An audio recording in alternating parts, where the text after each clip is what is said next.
Bonjour, je ne vais pas poser une question, mais je vais faire un commentaire puisque personne ne prend la parole, un commentaire assez court.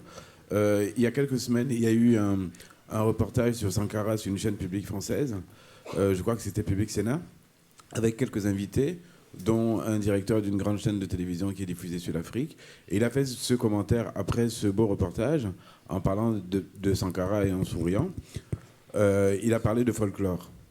Et je voulais vous dire ici solennellement, vous qui allez passer dans les médias, par rapport à tout ce qui a été fait par Sankara, qu'on soit d'accord ou pas, il ne faut jamais accepter l'idée. Moi, je n'ai pas vu le moindre folklore dans tout ce que Sankara a fait.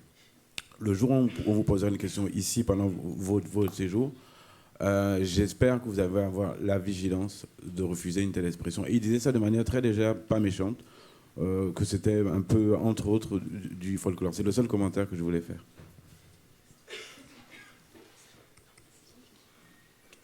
Oui, Traoré Bakary, très rapidement. Je suis du Centre de développement de l'OCDE et en fait, ça fait 20 ans qu'on analyse en fait tous ces mouvements sociaux en Afrique, les motifs derrière et tout. Ce qu'on constate, c'est que la plupart du temps, bien sûr, ces motifs, les mouvements ont augmenté en ampleur et les motifs les plus souvent qui reviennent de plus en plus, c'est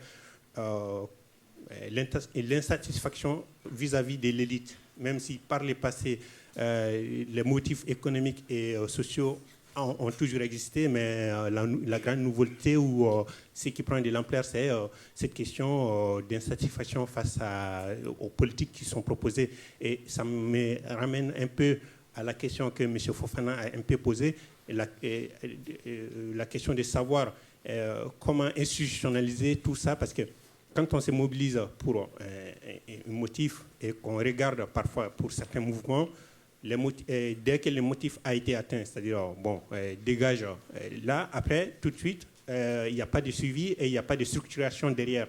Donc, est-ce que, c'est une question pas évidente, mais est-ce qu'il y a quelque chose qui manque là pour que, en fait, ces mouvements restent en fait en vue et que ça change quelque chose par le fond.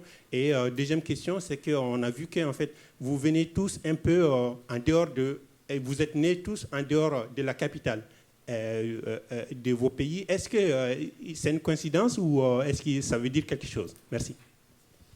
Alors, on a encore une question ici. On va en prendre une dernière pour avoir un peu de temps pour les réponses quand même. Donc, si quelqu'un veut se... Bonjour. Moi, j'ai une question par rapport aux relations avec les autres mouvements. Je pense aux mouvements plutôt ruraux de défense des droits des paysans, les mouvements contre l'accaparement des terres, contre les OGM, pour l'accès à l'eau, tout ça. Je pense à la convergence ouest-africaine pour la terre, l'eau et les semences, qui notamment a fait une caravane qui est partie de Ouaga jusqu'à Dakar en mai ou juin dernier. Voilà, caravane ouest-africaine pour la terre. Quelles sont vos relations avec ce type de mouvement? Bonjour, j'avais juste une question, mais la personne est partie. En fait, c'était à Samska Ledja qui parlait de la France et évidemment de son rôle dans l'assassinat de Sankara. Mais je voulais savoir si vous pourriez m'en dire un peu plus sur le rôle de la Côte d'Ivoire, parce que j'ai vu un très beau film sur Sankara et effectivement la Côte d'Ivoire est partie prenante là-dedans. Donc j'aimerais que vous en disiez un peu plus. Alors on prend une dernière question.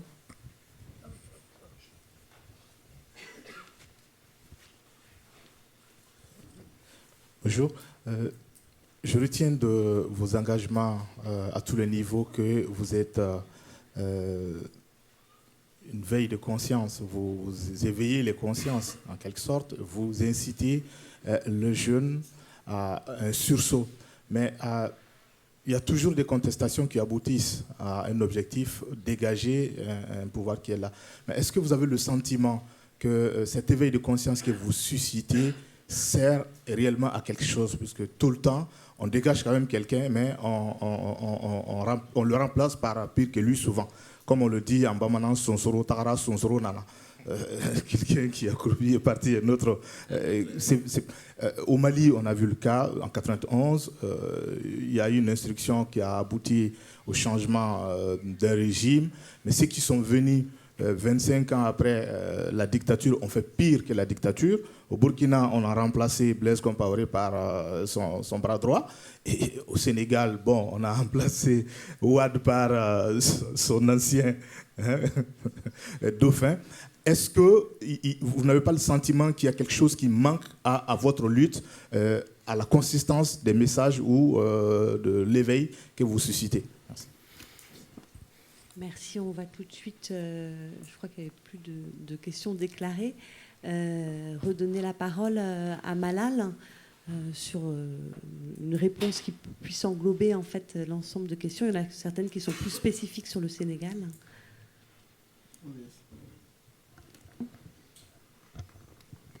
En fait, je dirais que c'est peut-être ceux qui disent que en fait, le travail des mouvements sociaux se limite tout simplement à dégager un président, à en mettre un autre. C'est parce qu'il n'y a pas une observation beaucoup plus objective des mouvements sociaux. Parce qu'en réalité, on ne se réclame même pas de mouvements qui sont là pour dégager des présidents et pour mettre d'autres présidents. Notre rôle, c'est véritablement d'éveiller les consciences, de faire de sorte qu'il y ait une masse critique forte, c'est-à-dire d'avoir de bons citoyens, des citoyens avertis. Et si vous observez bien, dans le cas de Y'en a marre, il y a le mouvement Y'en a marre comme force de contestation, mais il y a également le nouveau type de Sénégalais comme force de proposition, c'est-à-dire nous faisons le Y'en a marre de Y'en a marre, c'est-à-dire le Y'en a marre de Y'en a marre, c'est quoi? C'est dire que nous aussi, nous cautionnons les cars rapides, les transports urbains surchargés. Nous aussi, nous faisons partie de ceux qui pissent dans la rue. Nous aussi, nous sommes complices de cette corruption au niveau de l'état civil. Par exemple, nous allons quelque part pour avoir un passeport très rapidement, il faut donner un petit 20 000. Nous cautionnons ce qui se passe, les agressions par exemple d'un policier face à un taximan ou un conducteur de voiture qui n'est pas en règle. Nous sommes complices de tout cela. Et il faut effectivement provoquer le changement, d'abord commencer le changement par nous, c'est-à-dire pour arriver à un nouveau type de Sénégalais, c'est-à-dire l'émergence de la République des citoyens. Ce qui ne va pas venir tout de suite, c'est un processus, parce que nos États, comme nos institutions, sont foncièrement corrompus, sont très très corrompus. Et puis ce n'est pas quelque chose qu'on change tout de suite, c'est des générations, on s'arrête quelque part. Ouad a été élu, il a voulu tripatouiller la Constitution, il a été enlevé par la sensibilisation, par une très bonne mobilisation de la jeunesse qui n'avait pas l'habitude de voter. Mais aujourd'hui, nous sommes en train de travailler un peu partout dans le pays, ce qui n'est pas ce que la presse ne dit pas. La presse peut-être s'intéresse à une arrestation au Congo parce que c'est beaucoup plus sensationnel, c'est beaucoup plus spectaculaire. Mais le véritable travail qui se fait avec les mouvements sociaux, c'est effectivement à travers les esprits Y'en a marre qui sont nos représentants, qui nous représentent dans les localités. C'est véritablement un travail pour faire disparaître, pour faire tomber les barrières qui existent entre les élus et les populations. Parce que les élus viennent promettre n'importe quoi aux populations et finalement, il n'y a pas de suivi par rapport à tout ça. Il est important, il ne faut pas que Y'en a marre ou que les mouvements sociaux soient pris comme par exemple des personnes providentielles qui viennent pour régler. Oui, Wade commence à nous emmerder, appelez Y'en a marre. Non, il faut que les citoyens eux-mêmes agissent. C'est-à-dire, nous ne voulons pas, parce que nous risquons de faire comme les politiques, d'être les messies, c'est du messianisme quand on dit que oui, le problème est là, il faut attendre Tchad du mouvement Y'en a marre, il va en parler. Notre objectif, c'est de produire, c'est de travailler à ce que chaque citoyen soit concerné. Le problème, c'est d'être concerné. Beaucoup s'en foutent. Et puis, en termes de mobilisation, c'est une réalité en Afrique et puis partout dans le monde. C'est des questions de contexte. C'est-à-dire, 2011 a été un moment favorable sur une chose qui concerne tous les Sénégalais, la Constitution, qui doit représenter pour le peuple ce que le Coran représenterait pour un musulman ou bien ce que la Bible représenterait pour un chrétien. Il faut véritablement le protéger. Et à ce niveau, moi je pense qu'il y a un travail à faire. C'est un travail qui va durer longtemps. Il faut être patient pour en arriver là. Et également, il y a aussi, les mouvements citoyens s'organisent et en même temps aussi, les dictateurs ou bien les gouvernants véreux aussi s'organisent à leur niveau pour dérouler des campagnes d'intoxication de ces mouvements-là. Par exemple, quand nous sommes revenus de Congo, il y a eu un certain nombre de chefs d'État africains qui ont travaillé sur des questions. C'est des jeunes qui sont à la solde de l'Occident. C'est des jeunes, oui, soutenus par Soros, soutenus par Laurent Fabius. On a vu Laurent Fabius au QG Y'en a marre. C'est-à-dire, ils veulent perpétuer ce babysitting de l'Occident, c'est-à-dire ce parrainage éternel de l'Occident. Et ça, ils ont beaucoup plus de moyens que les mouvements sociaux en termes de communication, parce que la presse, qu'elle soit d'ici ou d'ailleurs, une bonne partie de la presse, elle est achetée. Elle est à la solde des partis politiques ou bien elle est à la solde des multinationales, etc., etc. Donc le travail qui se fait, c'est un travail véritablement de sensibilisation. Aujourd'hui, on veut inviter la jeunesse africaine à entreprendre. Ils entreprennent. Il y a des incubateurs, il faut des accélérateurs. Et les rencontres que nous avons eues avec les officiels français, le ministre, le Conseil constitutionnel, etc., on a tout de suite compris que ces gens-là aussi voulaient comprendre de quoi il s'agit pour se préparer à une future collaboration, c'est-à-dire que nous vous invitons au PIPA, au programme d'invitation des personnalités d'avenir, pour comprendre qui vous êtes, mais effectivement pour voir en quels termes on pourrait collaborer, parce qu'il procède à des observations. C'est quoi le profil de Malal, c'est quoi le profil de Floribert, c'est quoi le profil de tel, qui sont les plus durs, comment coordonner, qu'est-ce qui se passe en termes de comment les distinguer, ou sur quel point ils ne sont pas d'accord, et à quel niveau on pourrait manipuler l'autre contre l'autre, etc., etc. Et ces éléments-là, nous les prenons bien en compte. Et aujourd'hui, ce que nous refusons effectivement, c'est qu'on nous amène dans une sorte d'institutionnalisation. Moi, je n'ai pas envie de créer la fédération des mouvements africains, des mouvements sociaux africains. Ça ne m'intéresse pas du tout. Je n'ai pas envie qu'on ait une coordination panafricaine des mouvements sociaux. Pourquoi en avoir? C'est-à-dire, les distances sont raccourcies aujourd'hui. Je parle à Serge Bayala par mon rap. Je communique avec Sam Skaleja par un beau texte qu'il a fait, qui m'interpelle, qui interpelle les Sénégalais. Je communique avec Floribert par Internet, peut-être via Facebook, via Twitter, etc., etc. J'ai entendu parler de Kamodja du Tchad depuis très très longtemps. Mais au-delà du travail de la France, de cet effort de compréhension des mouvements sociaux, il y a également ce que la France défend dans les pays africains en termes d'intérêt. La France voudrait peut-être préserver la démocratie au Sénégal parce qu'il y a eu de belles transitions depuis très longtemps, mais il voudrait aussi garder Déby à ses côtés parce que c'est un bon pion pour régler la question du terrorisme en Afrique. C'est quelqu'un qui agit, qui militairement fait beaucoup de choses, qui est d'un point de vue stratégique très très intéressant. Donc, et au détriment effectivement des peuples, c'est-à-dire au moment où Idriss Déby est en train de torturer socialement son peuple, un peuple qui ne mange pas, qui ne va pas à l'école, les infrastructures sanitaires ne sont pas là, etc., etc., etc.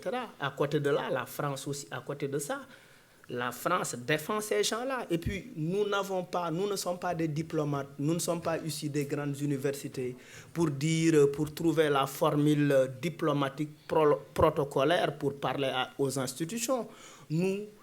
Nous redonnons, c'est-à-dire nous disons exactement ce que la rue dit, c'est-à-dire que la France-Afrique continue, que les multinationales continuent de piller. Il faut une meilleure responsabilisation, il faut en fait une reconnaissance. J'ai été au musée du Louvre je suis allé au département d'Égypte. Tout ce qui est là, c'est des anthropologues, des chercheurs français qui l'ont, avec le gouvernement français, qui ont travaillé à amener tout cela. Mais qu'est-ce que l'Égypte gagne dans ça? Il faut rendre à l'Égypte, ça appartient à l'Égypte, ça n'appartient pas à la France, c'est ça le droit. Et je pense qu'à ce niveau, les universitaires devraient effectivement poser ce problème-là. Parce que tout est lié. Par exemple, quand on exploite l'uranium au Mali, ça crée le chômage, ça crée un certain nombre de choses. Et puis après, vous aurez des immigrés auxquels vous allez vous prendre. Vous allez vous prendre contre ces immigrés-là. Vous allez dire que il y a trop d'immigrés qui vont venir d'Afrique, etc., etc. Et à côté de ça, la France est premier producteur d'uranium sans uranium. C'est un paradoxe. Et la responsabilité des intellectuels, c'est de dénoncer tout cela pour prévenir, pour stopper l'immigration. Parce que si on nous laisse avec notre uranium, s'il y a ce partage de compétences dans la sincérité, dans une collaboration de respect, je pense qu'à ce niveau, on arriverait à avoir des États apaisés, à avoir moins de crise sociale, à avoir moins de jeunes radicalisés, parce qu'on risque aussi d'avoir à notre niveau des jeunes africains qui, à défaut de venir ici en France comme immigrés, vont se radicaliser en Afrique. Merci, madame.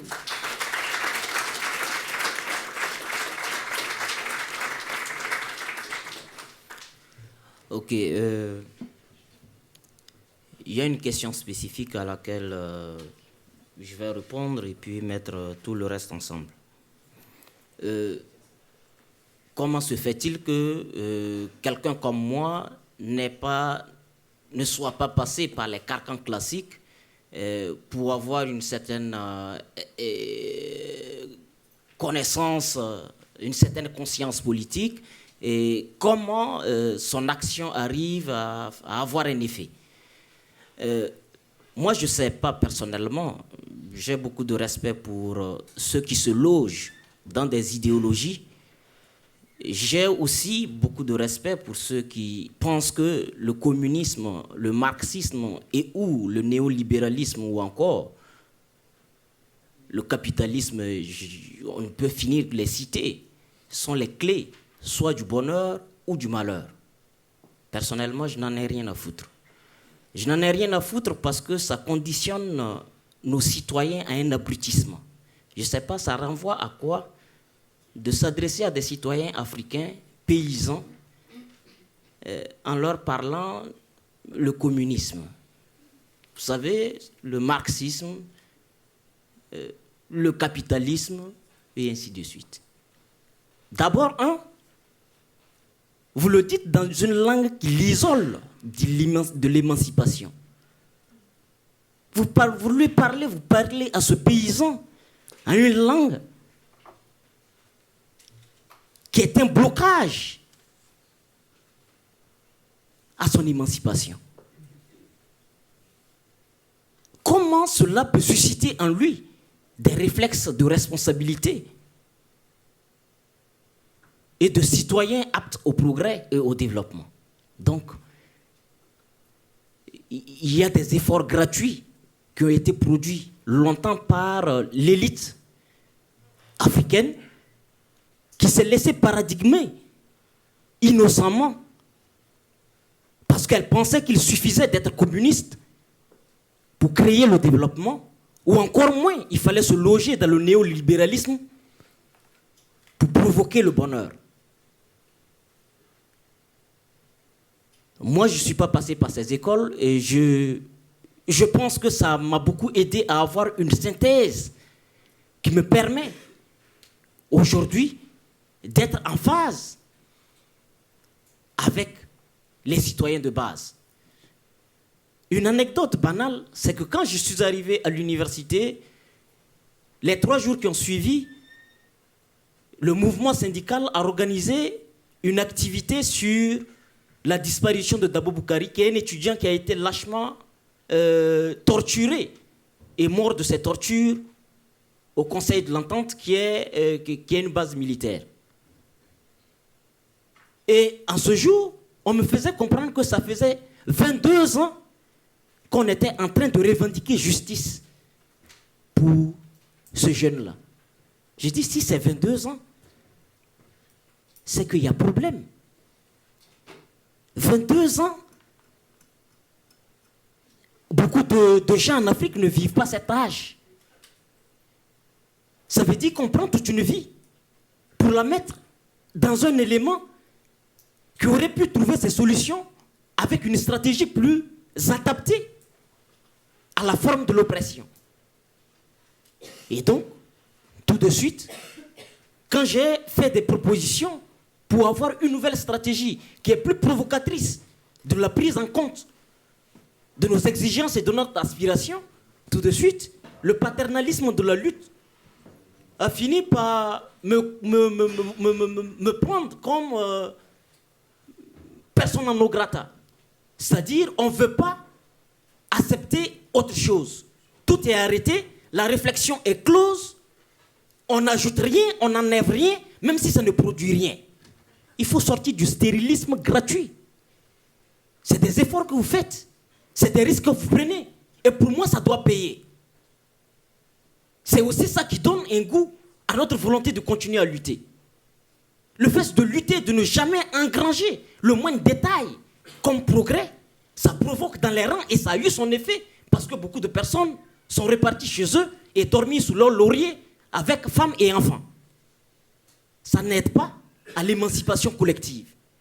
Et donc,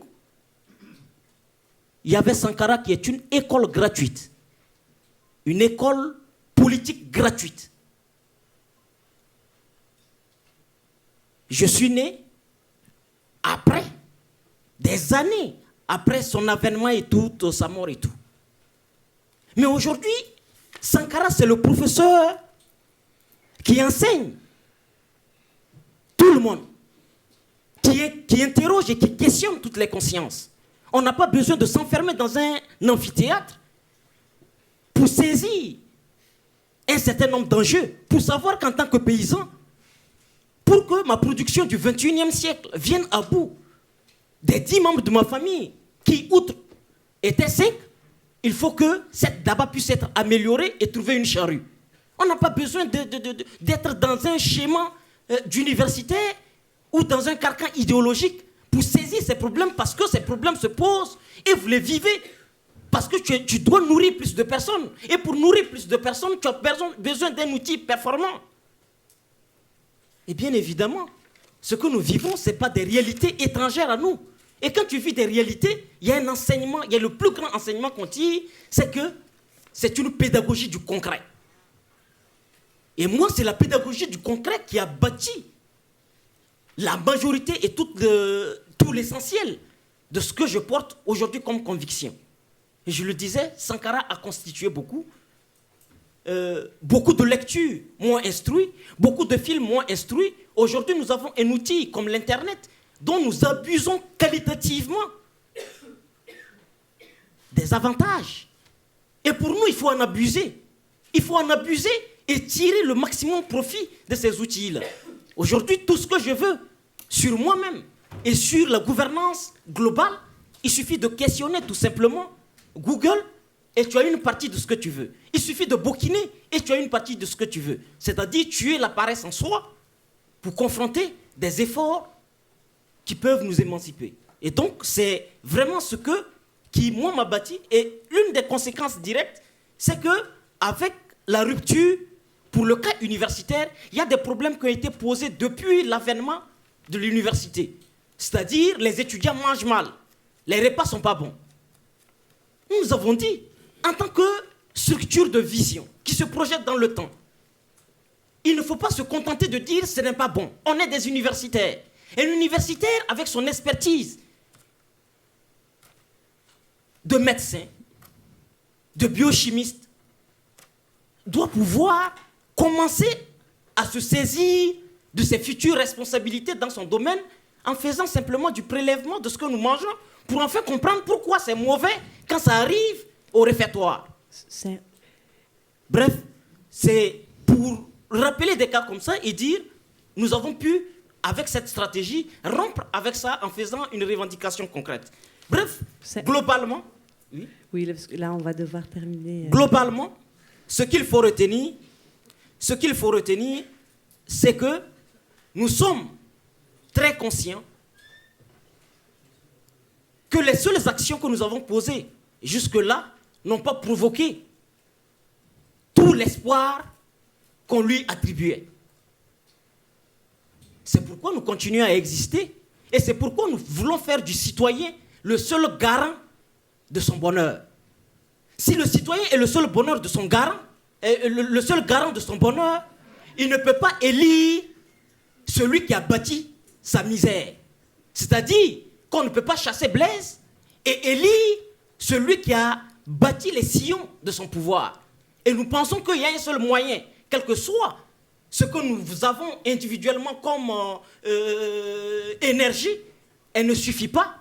La plus grande, comme le dit notre slogan, notre nombre et notre force, c'est de créer un nombre des citoyens politiquement conscients, stratégiquement visionnaires et enfin qui se débarrassent de la tutelle mentale, de la tutelle intellectuelle et qui deviennent enfin les seuls garants et les seuls bailleurs de fonds de leur existence. Merci.